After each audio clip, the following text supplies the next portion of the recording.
Irina, you've won 2 out of 3 editions of the American Cup. Obviously, you're the woman to beat in this one. But last year it was a very difficult double match against Alice Lee.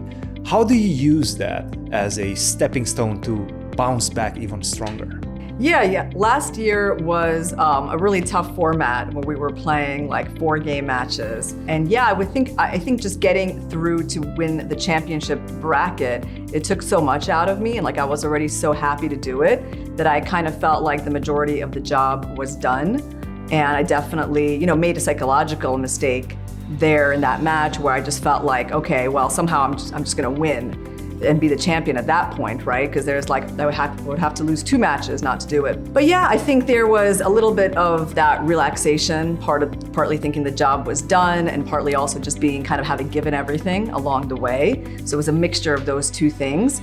And where I felt like, yeah, that hindered me a little bit in that first match with Alice. And then of course I kind of woke up after I lost that, and then I was trying, of course, as hard as I could in the next one. And then we had to play those rapid games, and somehow wound up losing in the blitz. That was pretty crazy finish. But I would say, yeah, of course there were lessons that I should learn from that match. And basically the lesson is, even when you're ahead, you got to keep pressing. Speaking of lessons, and this is incredible coming from a player with so much experience, how do you stay motivated to learn from all these unfortunate failures along the way? You have success, you have failures as well.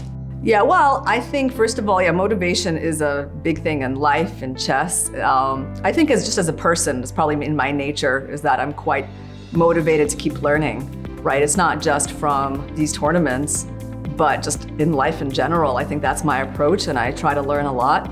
So that just kind of fits the kind of person I want to be. And I think you've done that quite well with your YouTube channel as well, with your coaching. You're combining all of these things. How does that work for you? I would say I'm actually in a stage of life where I'm still trying to discover like maybe my main mission, you can call it that. Like where I would say maybe like the portal through which I'm going to realize my potential more fully, right? Because I feel, even though I've certainly gotten some things done in life, and in a way, a lot of the things I do are meaningful, right? And I still feel like it's insufficient, So the question is, what is that next stage that I gotta reach? Is your meaning tied to your passion, chess? I think meaning in general is tied to passion. Right, and chess is one of my passions. I mean, if I had to talk about passion, I would say I have a passion for chess, I have a passion for dance, and I have a passion for learning. So maybe that next step is it's going to be a mixture of all of those 3 things. Well, Irina, good luck with that. That's a difficult path, but I'm sure you'll do great. And good luck, of course, in the American Cup. Thank you, Cristian.